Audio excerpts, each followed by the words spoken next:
Welcome back to the Anxiety Slayer podcast, where we're celebrating our 14-year anniversary with a big sale that closes out today.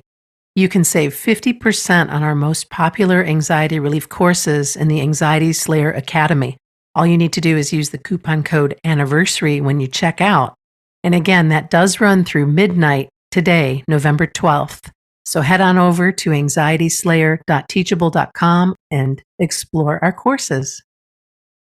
This week on the Anxiety Slayer podcast, we're discussing how to lower your anxiety and look after yourself before and during medical procedures, thanks to a request from one of our listeners. Welcome back, Ananga. Hey, Shan. So good to be with you again to talk about something that you and I both have had issue with, and now we have a listener question to answer or to discuss, which I think is going to be really helpful for all of the anxiety slayers listening in. I would love an episode that focuses on calming prior to a procedure, big or small. Something as simple as getting a vaccination or blood draw to knee surgery or open heart surgery. Fear, uncertainty, anticipation, and vulnerability triggers anxiety for me every single time. I'm helping my daughters navigate this and would love tips to keep me grounded no matter what is happening or coming so I can help them stay in the present as well. Thank you for all that you do. Keep slaying. As always, we're grateful for your questions, and this is a good one that we haven't really discussed much over the years. Yeah, something we've touched on a while ago, but something we all have to face, and it's good to have the support and coping strategies around helping ourselves go through it as smoothly as possible. And that really starts with gaining some clarity, doesn't it? Because this kind of anxiety can feel massive and very invasive. I remember years ago looking for a new health care provider and really wanting to connect with somebody that just seemed more warm and personal and less clinical. And the anxiety just even around looking for somebody new to trust and to be in partnership with my healthcare seemed like a lot.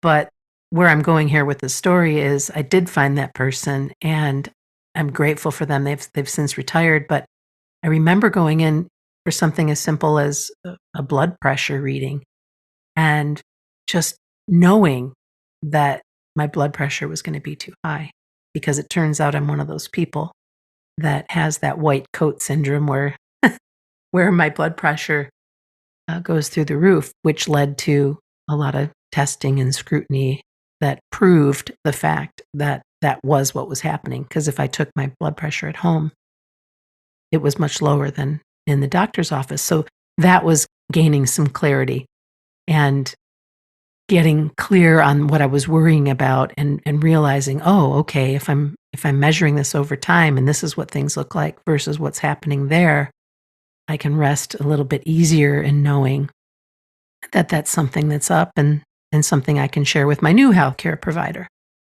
Yeah, it really helps to be clear. And in this question, the words are mentioned: fear, uncertainty, anticipation, vulnerability. They all come in quite a little package, don't they? There is already some clarity and ability to express, where that kind of anxiety is coming from. It can come from so many different areas. So it's really helpful to ask yourself what your main concern is. So some people are afraid of needles. Some have a general discomfort with the white coats. Some don't like the scrutiny. Sometimes there's anxiety over a potential diagnosis or about feeling confined in some tests. I remember my mother had to have an MRI scan here in the UK about this time last year, and she's a little claustrophobic, so that was very challenging for her, and we were discussing ways to get her comfortable and help her be prepared for that. So talking with a trusted friend or a professional can help you get clear from there and explore the support you need. And when we're using words like fear and uncertainty, vulnerability, anticipation, they're good clues, but they're also things that we can go deeper with and get more specific with. And then we can look at things like tapping, rescue remedy, different strategies and support that we're going to talk about after the break. But getting clear helps us shine a light on a more specific fear where we can get help rather than just feeling so swamped and overwhelmed by a big invasive feeling. Mm. I think it also helps to take care of some of the practical things in advance of a test or procedure, arrangements that you are completely aware of ahead of time so that you don't have more to worry about. Do you need somebody to accompany you to your test or procedure? I prefer to have my husband along with me if I'm going for something like an MRI or something more than just getting my bloods or those kinds of things. It makes me feel much more comfortable having him there with me. And you might feel the same. The other thing that you might do is just clear your schedule as much as you can around that particular time so that you can have some quiet time. You can meditate, you can do some breathing practices, all of the things that you can take care of in advance that you know this is how I'm going to look after myself. I'm going to make sure that I don't have caffeine this morning, or I'm going to make sure that I have somebody to accompany me. There's just something about feeling like you have some of your ducks in a row before you go and do this. Yeah, we don't need to feel like all the ducks are down because, again, that becomes that more general takeover anxiety. So, yeah, do we need hydration? Have we got a bottle of water, a flask of tea? Do we want to get some rescue remedy in the flask or get some rescue remedy pastilles? Make a little anxiety slayer care kit with some essential oils, some lavender, perhaps an MP3 player with something calming to listen to. Just have a little support in place for before, during, and after. And that doesn't have to be a big thing. When I say that, it sounds like, oh, that's a lot to get together. It might be the same thing for all of it. It might be warm drinks and rescue remedy, something nice to read, something good to listen to, a friend. Do you need a ride? Is it easier for you to not have to drive on that occasion?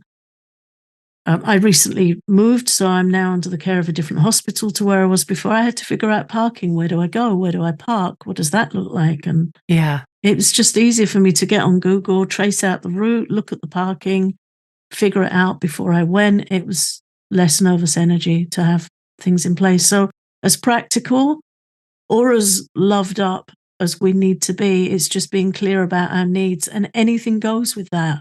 Mm-hmm. It's self-respecting and self-compassionate to say, this is what I need to help me get through this, and it's okay. I really like the suggestion of listening to music or listening to something soothing, whatever works for you. That's something that I do now in the waiting room. Mm-hmm. I don't like waiting rooms. I don't like waiting rooms anywhere. It could be getting car work done. And just being able to listen to some of my favorite music and just kind of be in the flow of that. Music is incredibly helpful.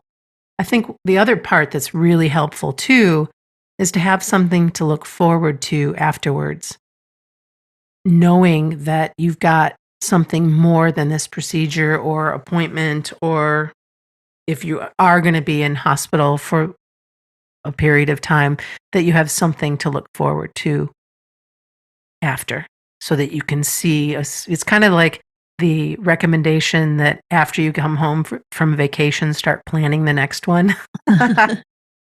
But make plans. And so if it's something where you're in and out fairly quickly, make plans with a friend or with your family, or start a new book, or do something that's really supportive. Hop in a warm bath, anything like that, where you can be like, ah, okay, I did it. And Yeah. give yourself credit that you did it and that you can do things like this. You can do hard things. Yeah. If you are in that space of fear and overwhelm, you're going to find that it's really helpful. It's so helpful because this is the kind of anxiety that can feel like a brick wall. It's like that's all we can see. We will say, I've got this whatever appointment looming on the horizon. Mm-hmm. And that's it. It's there, it's in front of us, it's big, it doesn't feel good. So when we have something to put beyond it, we can see around it, however that works for us, to have something on the other side to look towards. It can be something significant or something Mm-hmm.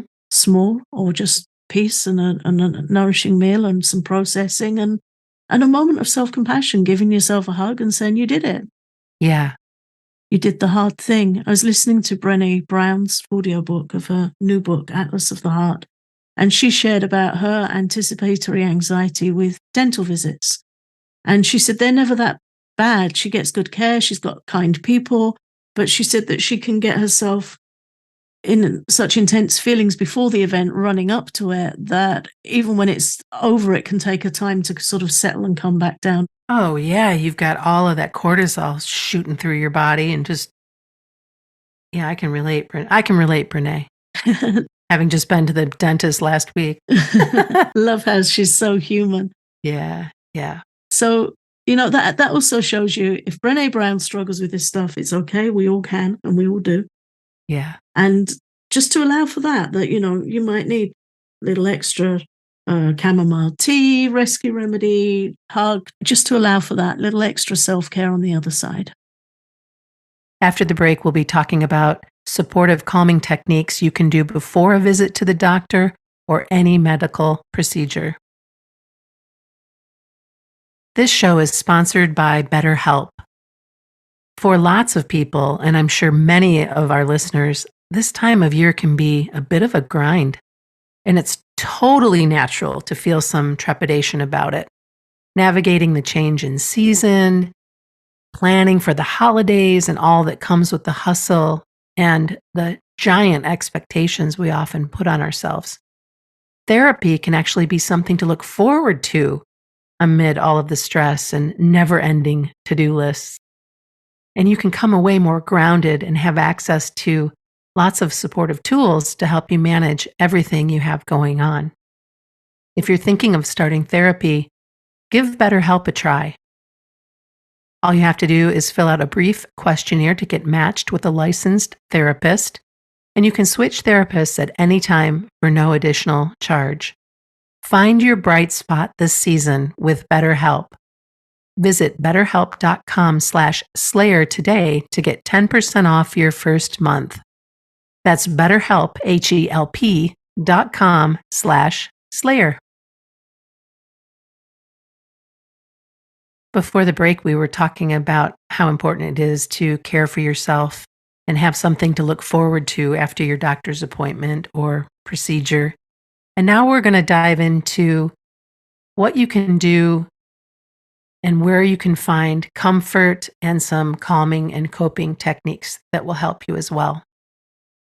It really helps to be in touch with where we find inspiration. I think this kind of anxiety is a very zoomed in kind of anxiety, and sometimes just changing our perspective a bit and zooming out to the bigger picture, things that we find comforting, inspiring, supportive. If we have a personal spiritual practice or self-care practices, to really go deeper with those, give them more time, more attention, to be very present with them. That's something that's always helped me, particularly with my meditation practice. If I'm going through some choppy waters, or I've got a run of tests coming up, I like to really make sure that I'm rooted in my practice, and that always helps me have a bigger picture and feel able to go through whatever I need to more calmly. Yeah, it's amazing what you can move through with more grace and ease when you look after your own comfort and when you're sweet with yourself and when you go to those things that you know are supportive and just give you that extra bit of love and comfort and sweetness. And it sounds so simple, right? And it is simple if you're aware of what it is that brings you comfort. Yeah. Over the years, I've noticed with myself, as my friend, I've been through some quite intense surgery, diagnosis. There's been some ups and downs in my health through the years we've been in partnership. And what I've noticed is it's not so much the thing, even if it's a big thing, it's your consciousness. Mm-hmm. It's your state of mind. It's how grounded you are in the things that really matter to you, whether that's a faith, spiritual practice, whatever it is that makes you feel at home and safe. The better we take care of our mind, the more resilient we are to cope with whatever comes. I've been through some quite minor consultations and felt really rattled, and I've been through some quite major ones and felt quite grounded and okay and able to go through it pretty smoothly. And it all depends on my consciousness. It all depends on where my mind's at, which is why it's such a fantastic investment in every day of our lives to take care of ourselves as best we can. Then we're in good shape to deal with what we need to. And there's some great calming and coping techniques as well that we'd like to share with you today that are going to be really game changers for you in this particular circumstance. We've already brought up rescue remedy, but it is super helpful to take before and after appointments like this. Get yourself some. You can get it on Amazon. You can get it at Nelson's. And it's pure natural goodness for your body. We've used it for years. We're not affiliates. We just know that it works. Yeah, I just bought some yesterday. You did? Yeah, I just ran out and I've got a little bottle here on my desk in front of me. I should probably check and see how much I have left as well, because I generally will take some before the road trips that I have. I've been having a lot of road trips, as you're aware of, and just is a nice, again, it brings me some comfort before I drive a long ways. Yeah, it's a great thing to have in your care kit. This time I picked up quite a small bottle, so it's on my desk at the moment, but it feels very portable to take with me. Mm-hmm.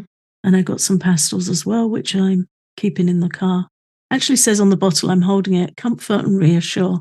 That's what we need. Mm-hmm. I realize we talk about rescue remedy a lot, but there's a reason for that. It's definitely one of our go-to remedies that we recommend for all of our listeners who are in this situation of feeling uncomfortable, overwhelmed, or afraid of a doctor's visit or a procedure. The calming point is also fantastic, and we have a guided practice on our Patreon for the calming point. We've recorded a number of different episodes where we've referred to the calming point and walked you through how to use it. But basically, it's a point right in the middle of your palm of your hand. So if you take your right thumb and press it into the palm of your left hand, right in the center there, nice and firm, and take some deep breaths, you will notice very, very quickly that you start to be more calm and relaxed. As we were talking about Brene Brown earlier and the dentist visit and all that comes with that, that's exactly where my thumb and hand, I just sit there the whole time doing the calming point and breathing, and have noticed a big change in how I do when I'm in the dentist chair. Yeah, it's fantastic. Nobody can see you doing it. Nobody needs to know. Or if they do, it's a good thing to share. I know you've shared it on several occasions on those kind of visits. And as I've often shared on the podcast in the past, that got me through a wisdom tooth extraction. I had a infected wisdom tooth, and that was quite a painful experience. It was so painful I wasn't nervous. Yeah, you just wanted it out. Get it out! Yeah, there was going to be no sleep until it was dealt with, which is a funny thing, isn't it? It's all context, and the light we're seeing things in pain's a great motivation to seek support. However, I was there and fully conscious for that to be dealt with, and the calming point was extremely helpful. And I think it helps in healing, it helps in recovery, because we're less stressed and able to be calmly present and send ourselves love and compassion. And it works amazingly well. That's been my go-to in many waiting rooms as well. Yeah. And then, of course, EFT tapping for the specific fears that are coming up for you is going to be really supportive before any of these appointments. And you can do tapping after, directly after as well. But just by voicing some of your fears and reminding yourself that you love and accept yourself is huge. Tapping's such a versatile tool, and I really recommend learning it for any anxiety, but really particularly for this kind of anxiety. I just recorded a tapping session for our patrons a couple of weeks ago called What If It's Going to Be Okay? So that's really for when we feel vulnerable, uncertain, we've got fears looming up on the horizon. Usually in those scenarios, the mind's throwing up the worst case thoughts. What if this happens and what if that happens? So this tapping session is really about putting those worries to rest and switching it out to what if it's going to be okay, and really helping to get that anxiety down. Then there's other ways you can use tapping. I had a tapping client some years ago now. They had intense anxiety over medical appointments to the point that they would feel that they would pass out. And they really did the work. They learnt tapping, they applied it, and they had a great breakthrough with being able to support themselves. I'm really proud of them for how they stuck at it and got tapping working for them. Another way you can use it, which is just again showing the versatility of tapping, is if you're worried about things like blood pressure, you can get a blood pressure monitor and put it on the table in front of you and just look at it and tap, because you'll notice if that's something you're concerned about, your physiology will react to being in its presence. It becomes a trigger. We worry that machine's going to reveal something, that machine's numbers become very relevant, seem to represent something about our well-being or even our mortality if anxiety is running high. So get the machine, stick it on the table in front of you and tap until you feel neutral about it. So many ways to use tapping. And of course, many of them are covered in our health anxiety course.